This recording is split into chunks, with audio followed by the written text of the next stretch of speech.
Assalamualaikum. Pak Dosen. Siap. Sehat? Alhamdulillah. Alhamdulillah. Siap. Selamat ya. Alim.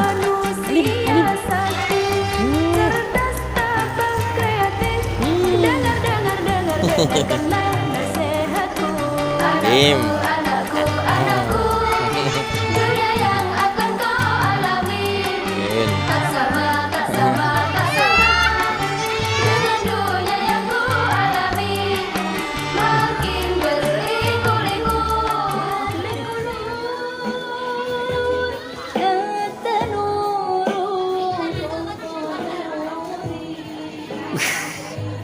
Kademen ya majak ya. Kademen.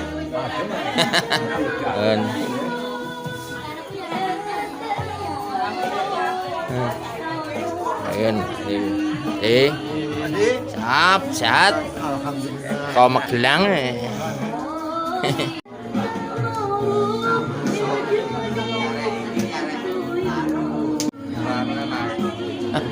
Tinggal turu ya.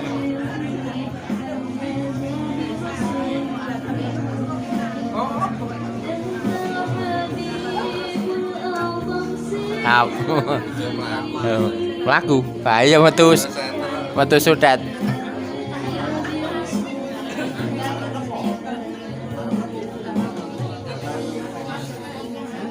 Assalamualaikum warahmatullahi wabarakatuh. Waalaikumsalam warahmatullahi wabarakatuh. Alhamdulillahirabbil alamin. Shalatu wassalamu ala mursalin sayyidina wa maulana Muhammadin wa ala alihi wa sahbihi ajmain.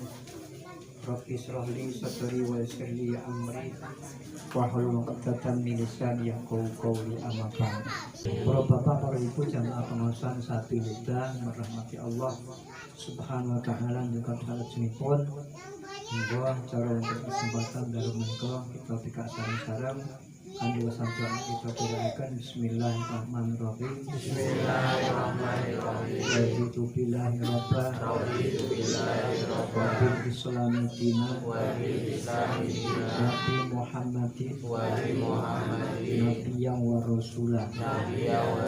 Rabbi zidni ilma warzuqni fahma. Amin. Para bapak, para ibu, jamaah pengawasan Sabil Huda merahmati Allah Subhanahu wa taala, kang sepisan awit atas namipun pangurus ngaturaken pambeh kerja sugeng rawuh dhateng asalipun para bapak, para ibu sampun kepareng rawuh wonten ing papan menika. Ing salajengipun kita aturaken kumin panggung dhateng asalipun Bapak Parman dalasan Ibu Eni musaha kepareng nyediakaken papan dalam ukuran penipun kakemacanipun pepanggian silaturahim tolakul ilmi wonten ing dalu menika. Mugi kesanipun Allah tansah paring lerintu ganjaran ingkang dikelmatikan. Amin. Para bapak, para ibu jamaah pengawasan Sabil Huda rahmati Allah Subhanahu wa taala, nungkap salajengipun kula langkung sedaya sampun gadhahi amalia wawasan kalimah thayyibah dikit dasan tahlil. Jika kami nyunakan pangapunten datang guru kupingan sedaya khusus datang pendiri pengawasan Sabil Huda menepun Sohibul Bait. Mugi Allah tansah paring pangapunten salepatipun lan pun paparan-paparan ingkang mulya wonten ngarsanipun Allah Subhanahu wa taala. Rois wonten kesempatan dalu menika kita sunaken datang sampun Bapak Imam Mungkin menjadi Bapak pun wekdal sakcekapipun kaaturaken. Assalamualaikum warahmatullahi wabarakatuh. Waalaikumsalam warahmatullahi wabarakatuh. Allahumma salli wa sallim ala sayyidina Muhammad. Allahumma salli wa sallim ala sayyidina Muhammad. Allahumma salli wa sallim ala sayyidina Muhammad. Rabbana atina fid dunya hasanah وفي الآخرة حسنة وقنا عذاب النار وصلى الله على سيدنا محمد وعلى آله وصحبه وسلم سبحان ربك رب العزة عما يصفون وسلام على المرسلين والحمد لله رب العالمين. الفاتحة. Alim makan pada Allah kertas awal yang saya pikir akan Allah saya Allah makan kita untuk kami marti engkau marti siro Amin. Allahumma salli ala Muhammad Syafi'il anam wa alihi wa sahbihi wa salim ala dawam. Mugi Allah paring rahmat lan salam marang Nabi Muhammad nuli keluarga sahabat lan anggota pengajian. Allahumma sholli ala Muhammad syafi'il anam wa alihi wa sahbihi wa salim ala dawam. agama telurugone iman Islam lan ihsane lakonono supayane becik lahir lan batine. Allahumma Sholli ala Muhammad syafi'il anam wa alihi wa sahbihi wa salim ala dawam. nomor noru Kule iman siji iman marang Allah, loro iman malaikat, telu iman kitab papat iman para rasul, lima iman dina akhir enam iman marang Gusti Allah bagus saking Allah. Allahumma Sholli ala Muhammad syafi'il anam wa alihi wa sahbihi wa salim ala dawam. Lima rukun nipun Islam syahadat sholat lan siyam yakat haji yen kuwasa iku syariat agama. Allahumma sholli ala Muhammad syafi'il anam wa alihi wa sahbihi wa salim ala dawam. Para bapak, para ibu, jamaah pengawasan Sabilul Huda kang pun rahmati Allah Subhanahu wa taala.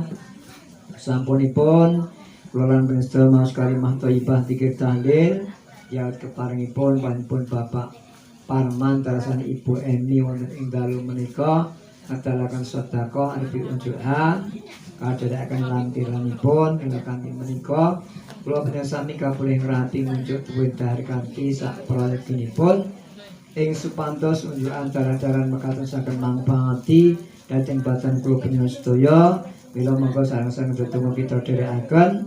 Bismillahirrahmanirrahim. Bismillahirrahmanirrahim. Allahumma barik lana Allahumma barik lana bima razaqtana bima razaqtana wa qina adzabannar. Lan kita tungaaken ingkang para sedekah mugi Allah tansah paring itu ganjaran ingkang dikelmati kelamin. Monggo pun rahati kanthi martu macingan penggalih kita dherekaken. Liku-liku cari nafkah, namun jangan berkecil hati. Jadilah manusia sakti, cerdas, tabah, kreatif. Dengarkanlah nasihatku.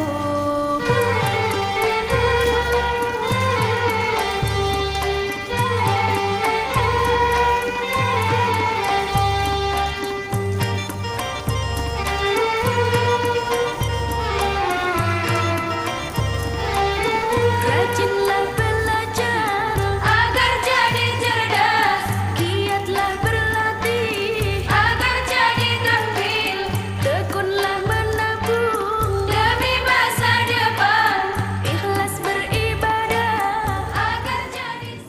Pasanipun para bapak, para ibu, jamaah pengawasan Sabilul Huda ingkang rahmati Allah Subhanahu wa taala. Ya cara istirahat kita suwun kagem lajengaken acara wonten ing dalu menika nggih pengawasan. Dene pengawasan wonten ing dalu menika ingkang badhe paring panjenengan Bapak Ki Muhammad Toha saking santan mila kanthi menika wekdal sak cekapipun kaaturaken.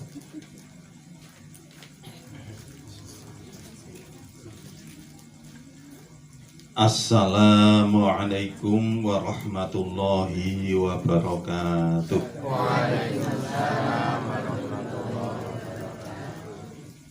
Alhamdulillahi rabbil alamin wa bihi nasta'inu ala umuri dunya waddin wassalatu wassalamu ala asrafil anbiya'i wal mursalin ala sayyidina wa maulana Muhammadin wa ala alihi wa ashabihi ajma'in amma ba'du. Arsanipun para pepunden, para pinisepuh sesepuh sedayanipun langkung-langkung asanipun simbah kaum ngarsipun Bapak Rudi sumambah datang sedaya jamaah bapak-bapak, ibu-ibu lan para rawuh sedaya ingkang ugi tansah dipun rahmati Allah Subhanahu wa taala. Alhamdulillahi rabbil alamin. Purwakane atur sedaya puji paalembono langkung mriyen tansah kita unjukaken dhateng ngarsa dalem Allah Subhanahu wa taala.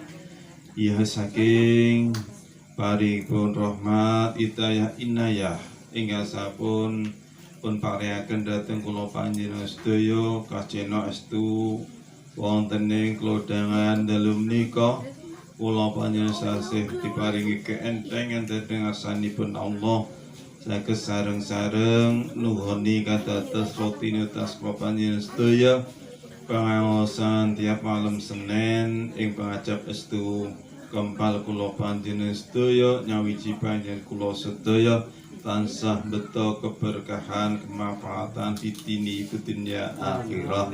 Allahumma amin. Sholawat miwa salam estu tansah katur dhateng pandhat kula panjenengan sedaya jungan kula panjenengan sedaya Kanjeng Nabi Muhammad sallallahu alaihi wasallam ingkang estu kula panjenengan sedaya tansah antu-antu menggah pitulunganipun syafaatipun saya syafaat wonten alam tujuh menika langkung-langkung minjan wonten akhiratipun. Allahumma amin. Bapak Ibu ingkang tansah kula mulyakaken, monggo anggen kula panjenengan sedaya nuhoni ingkang dados kewajiban kula panjenengan nggih menika thalabul ilmi. Sareng-sareng kita tingkataken, kita damel enteng nggih lan kita kedah ngrumaosi bilih kula panjenengan sedaya pun paringi enteng tindak aos menika boten sanes nggih pikantuk wontenipun pitutahipun Allah Subhanahu wa taala, pitulunganipun Allah Subhanahu wa taala. Nek awake dhewe niki ora oleh pitulungane Gusti Allah, mbok wong niku nganggur to. Nggih to. Wong ki mbok selo ngoten niku ya ora kober. Nggih to. Nek ora nek wis oleh pitulunge Gusti Allah niki otomatis mbok repot kok ngopo niku mesti diling-iling engko bengi malam Senin. Apa meneh engko sing ngaji? Nah, niku mesti disempat-sempatke ngoten nggih. Nggih, niku lah mila kita syukuri awit saking pedahipun Allah Subhanahu wa taala. Mbok nganggur, mbok mencedak, mbok krungu to. Niku nek ora oleh pituduhe Gusti Allah niku abot ajeng mangkat tindak ngaji. Wongin kula niku anggere pengaosan Kamis Leginan ngoten niku nggih. Ngoten kok sing cerak niku wis krungu cerak to. Ngerti kancane do mlumpuk ati nggih. Nek ora oleh pituduhe Gusti Allah niki ya tetep nang omah ndelok TV. Padha kok ngriki. Oh.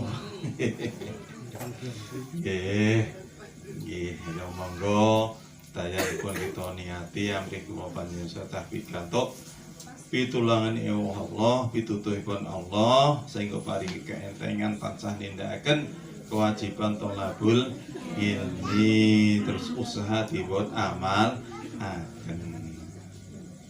Ing salajengipun monggo kita lajengaken anggen kita maos kitab Arba'in Nawawi kantos sing lajengaken hadis sing kaping 29. Ila hadratil mu'allif hadzal kitab wa nafa'ani fi raini al-Fatihah. A'udzu billahi minasyaitonir rajim. Bismillahirrahmanirrahim. Alhamdulillahi rabbil alamin arrahmanir rahim maliki yaumiddin iyyaka na'budu wa iyyaka nasta'in ihdinas siratal mustaqim siratal ladzina an'amta 'alaihim ghairil maghdubi 'alaihim waladdallin. Rabbi ighfirli wa li walidayya wa lil mu'minina amin. Tesih lajengaken hadis ingkang kaping 29 ingkang dipun critakaken saking sahabat Mu'adz bin Jabal. Bilih setunggal wekdal kita bahsuli saking awal niki Muadz bin Jabal niki lelenggan dhateng ngarsanipun Kanjeng Nabi. Terus Muadz bin Jabal niku matur dhateng Kanjeng Nabi, duh Kanjeng Nabi mbok iya jenengan paling dawuh dhateng kula ngengingi amal sing nyebabake kula iku iso munggah iso napa mlebu ana ing swarga lan iso ndadekke kula niku bebas saking neraka.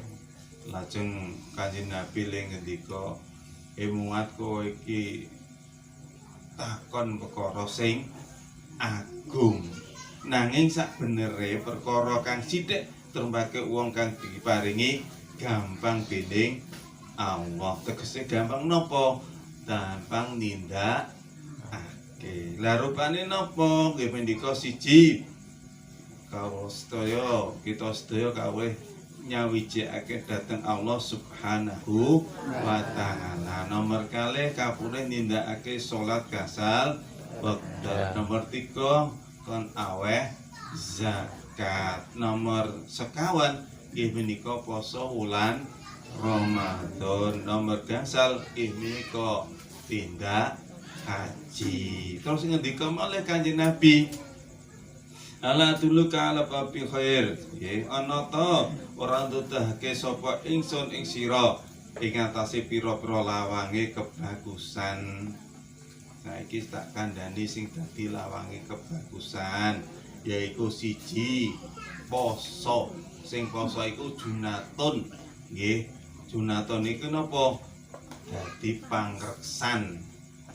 Nggih, iso ngreksa, iso dadi njaga awake dhewe men ora nglakoni maksiat. Nomor loro kok poro.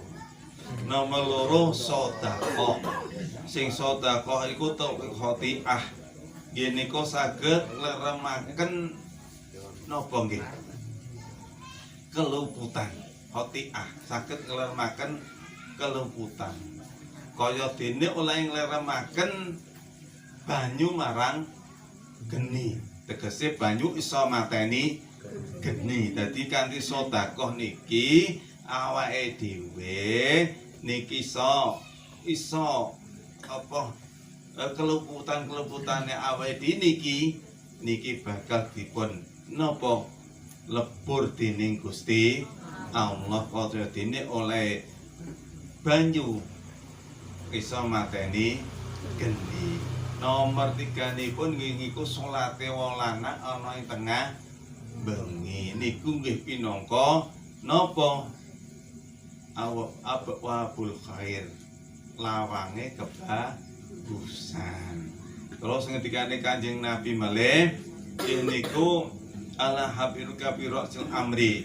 Ana ta ora nyritani ingsun ing sira kabeh kelawan kepalane perkara.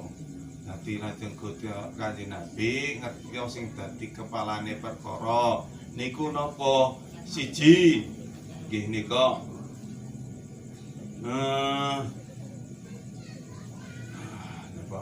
nggih menika Rasul Amri niku Islam. Sing dadi kepalane perkara nggih menika siji Islam. Nomor loro nggih meniku salat.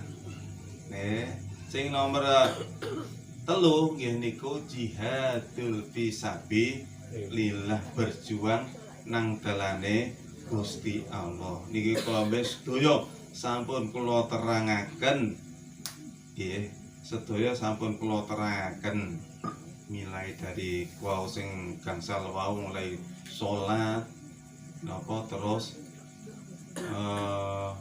napa wau ngebleng ngene nggih mulai ket awal mau sing gangsal wau nggih dari salat, poso, zakat, terus napa wau nggih nganu nyawijekaken dhateng Allah Subhanahu wa taala. Niki klajengane summa qala, lajeng ngendika malih Kanjeng Nabi Muhammad sallallahu alaihi wasallam, ala akhbiruka ana ta ora nyritani ingsun ing sira bimalake kelawan kumpulane bimalaki dalika kelawan kumpulane kabeh mau kuliha ya sekabehane dalik. Kultu mongko matur sapa ingsun, tegese Muad bin Jabal niki matur. Bala ya Rasulullah, nggih duh Kanjeng Rasulullah. Akhoda mongko nuli ngasta Kanjeng Nabi bilisanehi ing ilate atau ing lisane Kanjeng Nabi. Sumakola nuli Kanjeng Nabi dawuh, kupa maka osiro ngalaika ing atase sira hadza ing iki. Nggih dadi sak menawa terus Gusti Kanjeng Nabi niku nyepengi tutuke ngaten iki. Kul matur sapa ingsun ya Rasulullah do Kanjeng Rasulullah. Wa inna setune kula sedaya lamakhaduna iku mesti den tutut bimba sebab barang natakalamu kang guneman kula sedaya bihi kelawan barang. Wakola mongko dawuh sapa Kanjeng Nabi, sali teka kelangan ingsun kelangan ing sira umuka sapa umuka ibu ira. Wahal yakubu ana ta ora ngresakaken annasu ing menungso ngrukepaken ing Yakub niku. Wahal yakubu ana ta ora ngrukepaken ing menungso Yakub nasa ing menungso bindari ing dalem neraka ngalawujuhim ing atase pira-pira raine menungso ila hasa itu asinatihim angin apa pira-pira hasil penggaweane pira-pira cang tutuk ngoten nek ta niki cangkem rawah tikrat iki hadis sapa Tirmidzi Imam Tirmidzi wa qala lan dawuh sapa Imam Tirmidzi iku hadisun hadis hasanun bagus sahihun tur sahih. Ini hadis sahih tur ya hasan ya sahih. Maksudipun dos pundi sasampun Kanjeng Nabi ngendika sing dadi kepalane perkara terus pusakane perkara terus napa puncake atau poke perkara lajeng Kanjeng Nabi melih ngendika kanthi ngendika ngene Pak Alda pistani ki sumakola kupa alaika mongko nuli napa ngasta Kanjeng Nabi ing napa lesane Kanjeng Nabi. Nggih. Kanjeng Nabi terus bahasa ngoten ngerti ya kabeh kowe nek kabeh mau nggih sing mulai dari awal mau tekan nggon napa kepalane perkara pusakane perkara nggih pokoke atau puncake perkara niku terkumpul dari ten iki bimalaki zalika kuliha sekabehane mau niku mengkumpul kumpul ngeten iki Kanjeng Nabi kabeh mau terkumpul ngene iki kowe ya napa terus Kanjeng Nabi karo napa ngendika kufa alaika hadza kufa Kanjeng Nabi nyekeli tutuk ngaten iki reksanan sing kong reksan apa nih tutuke awake kan ngreso dening Kanjeng Nabi. Soale kabehane kerusakan apapun niki kebanyakan ditimbulke saking lesan atau tutuk niki mula Kanjeng Nabi anggone ndhawuhi niku kon ngreksa kanthi saestu. Jadi kabeh mau mulai dakwah niku kumpulane winten mriki niki. Ya, iso nindakake apa-apa, iso ngreksa apa-apa. Niku jane poke pusate dikumpulke minanggon siji niki.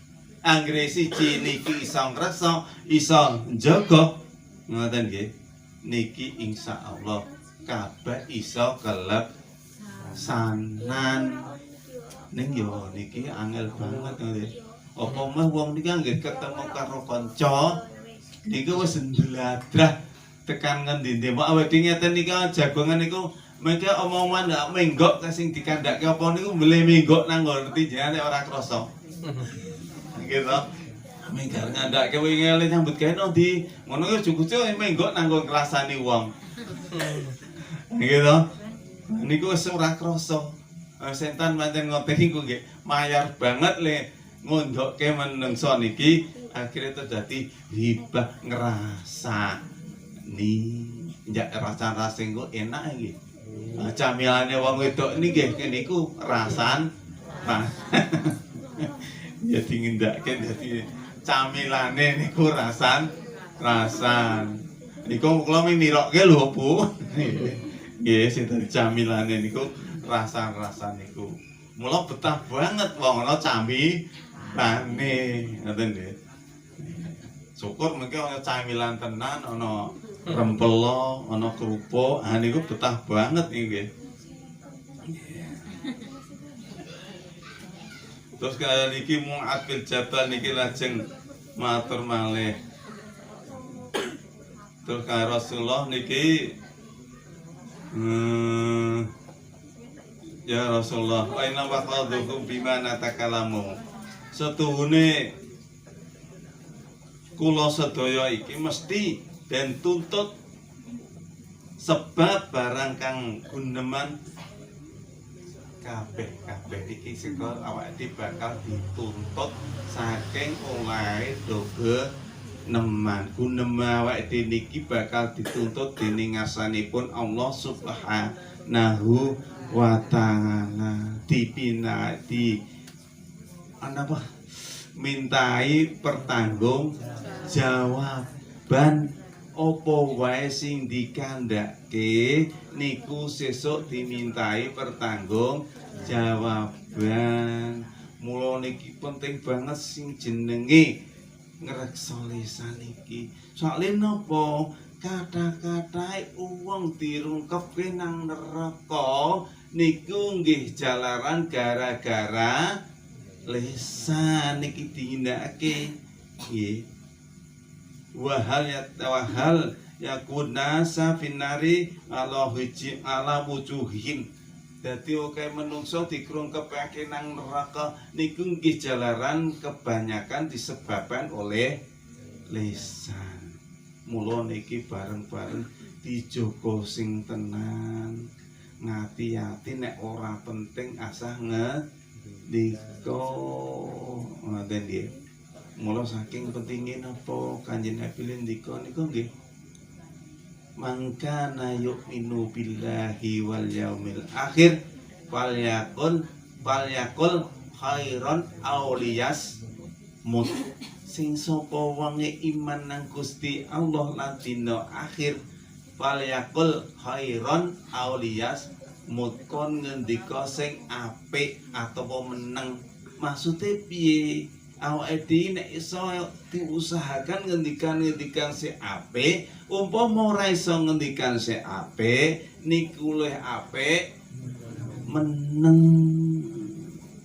Ini nek mungkin es kadung seneng ngomong tuh ya ora iso nyambetne kowe. Nggih mboten? Ketemu niku ya ora ngandhake apa, ngerti-ngerti yo ngandhake tanggane barang. Nggih. Nggih niku wong ora tau guneman atau mempethuk nang dalan. Anu jangan kancane iki kok. Wah niku saiki ngene wae itu gak pengen rondo ngene wah iki yo ngopo ngono lho. Wong kula ngerdong ora ngerti kok iso. Iku kok iso cukup-cukup ngandhake ngoten niku. Niki lah nek wong ki nek kebacut mulai ngarane apa? Nek istilah canom niku ember. Ember ngoten niku. Mila diatos estu mila kependasan niki ainipun reksa wontenipun lesan kula panjenengan sedaya. Wong meneng niku wis dadi sandangane wong meneng. Wong meneng niku iso tutup lik dudu. Asumtu zainul lil ilmi wasatrul lil jahili. Dadi wong meneng iso wis tancen dadi sandangane wong meneng, atau napa nggih. Terus wong meneng iku memang dadi tutup utawa tamenge wong bodho. Dadi wong meneng niku mesti wong alim niku mang titene wong ki nek ngalim mesti nek ngendikan sithik banget. Nek ora penting ora ngendikan. Mesti meneng kata-katae do meneng. Nek isih kuwa gojek wae niku nandhake nek urung ndeng ilmu. Nah gitu. Ana semono uga wong meneng niku memang dadi tutupe le bodho. Dadi wong niku iso dititeni nggih to. Wong ki nek akeh omonge nggih iso dititeni saka gunemane.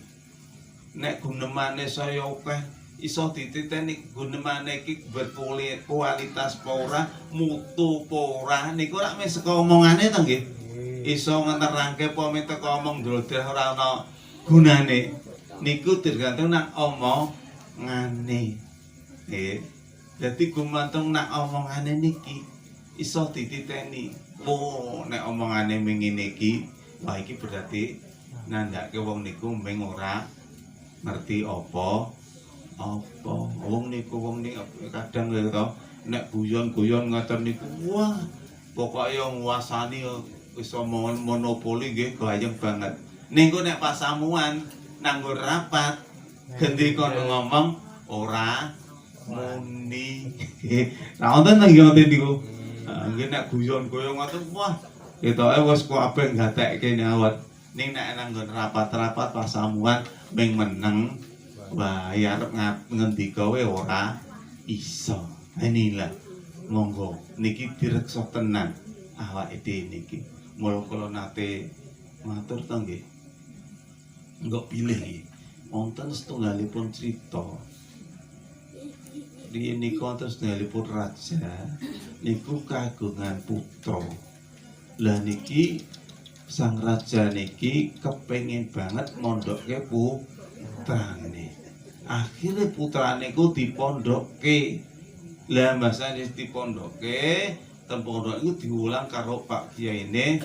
Lah tekan nggo bab niki mau bahas masalah lisan. Nih, dawuh pokoke wong ki nek meneng mesti slamet. Kaya dawuh Kiai ngono ki meneng slamet. Wah niku dieling-eling tenan karo putrane raja mau. Nek meneng mesti slamet. Wes mung dieling-eling niku meneng slamet. Lah gak dipinggir-pinggir niku putrane raja niku terus mantuk le mondok ora nerus ke. Lah tekan omah niki diamalke tenan. Kalih putrane raja niku mulih mondok piyambake mung meneng wae. Ora tau omong apa-apa, ora tau matur ramane, meneng wae. Sang raja ra bingung. Lah anakku kenapa mondok kok malah bisu meneng wae. Akhir wah susah banget sang raja. Akhirnya pripun sang raja nggawe sayembaran. Pokoke sing iso nambani anakku. Nggih, nek lanang bakal tak angkat anak. Nek wedok tak pek mantu. Wah, niku terus wah tenan terus sayembara nggih. Ana sing kancane mondok niku krungu. Wah, niku terus sowan nang sang raja ning intine arep melu sayembara ngusahake nambani putrane. Tenan matur sang raja. Kanjeng raja nyuwun ngapunten mbok pilih kepareng kula tak melu ngusadani kang putra. Lah kowe sapa? Kula rencangipun mondok kang putra. Tenan kowe iso? Nggih, cobi insyaallah. Ning ngene, nek kowe ora iso, nggih, engko kurang bejane kowe malah sing tak pateni. Ning nek iso kowe tak angkat dadi anakku. Oh nggih. Wah, terus piyambake tenan nemoni putrane sang raja niku. Nah, sang raja niku putra raja niku hobine napa? Hobine niku berburu.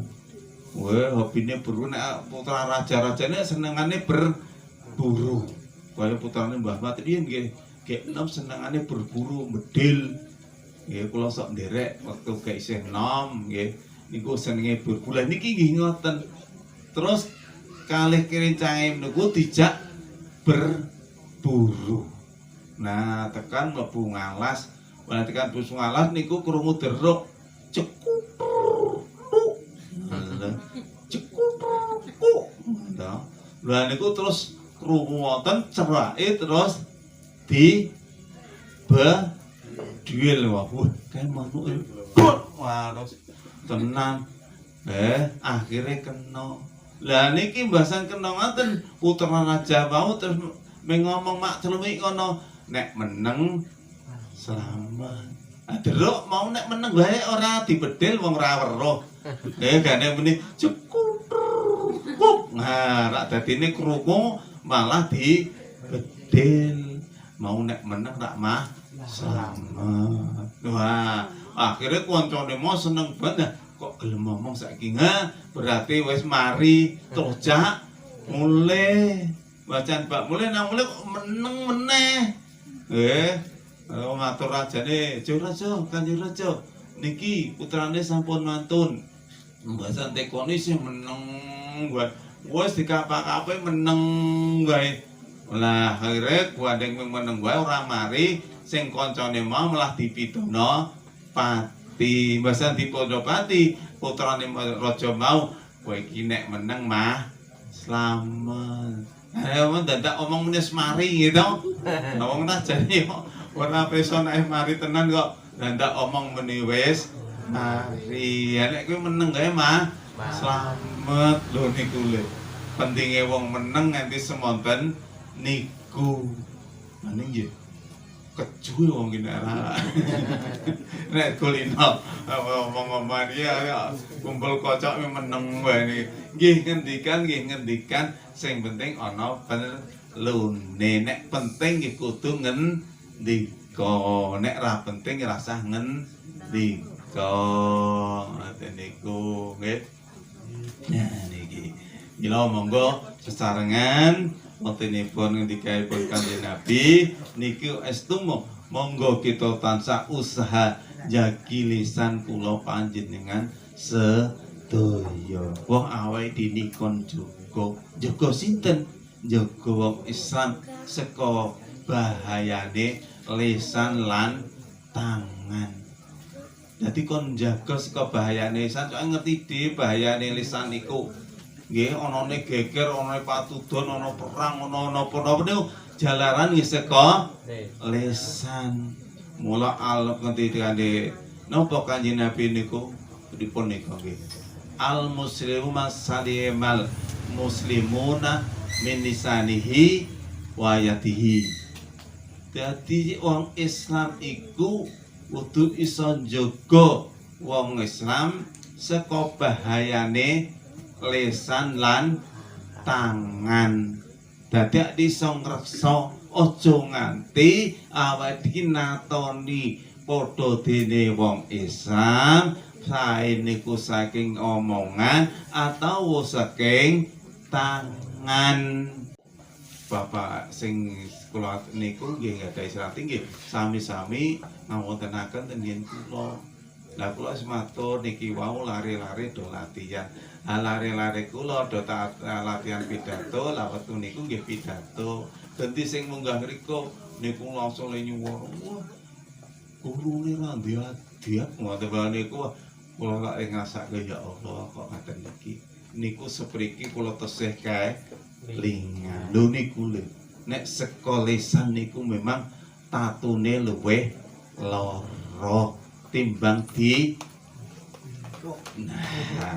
timbang dituthuk niku oleh lara dituthuk nganggo lisan.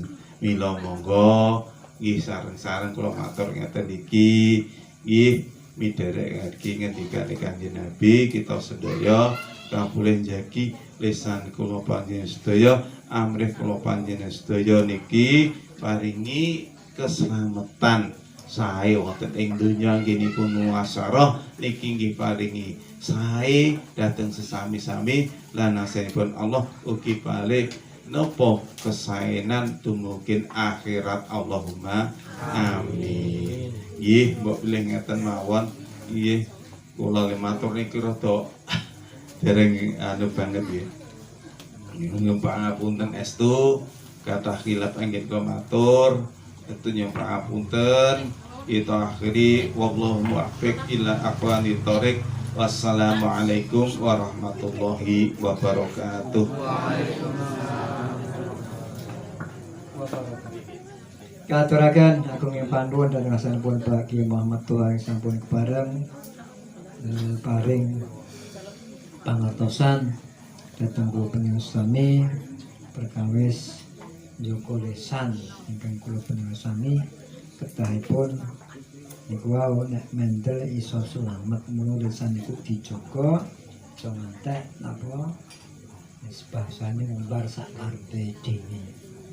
Matur ngasanipun para bapak para ibu jamaah pengawasan sapi uda berahmati Allah Subhanahu wa taala. Cara dalam menika sami kacekap paripurna mila monggo pepanggihan kita tutup. Namun saderengipun kita tutup dheweken arta infak wonten ing dalu menika pikantuk 100 gangsal ewu rupiah. Monggo kita syukuri kanthi wasan hamdalah alhamdulillah rabbil alamin.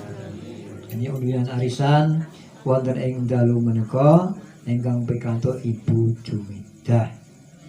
Ngendi iki omahe? Malam iki. Wis tanggal 17. Saya sok malam 17 ki yo malam malam Senin. Nggih. Mula pas malam Senin dundur napa di ajoke sing malam Senin sing keri bare sesuk niku. Katen sanipun para bapak para ibu jamaah sadaya pepanggihan yang kena datang malam Senin mapan wonten dalem Ibu Jumidah. Maka saat simpul monggo pepanggihan dalu menika kita tutup sareng-sareng kanthi wasana hamdalah alhamdulillahirabbil alamin. Kita akhiri assalamualaikum warahmatullahi wabarakatuh. Zamannya walau berbahaya, namun jangan berkecil hati. Jadilah manusia sakti, cerdas, tabah, kreatif. Dengarkanlah nasihatku, anakku.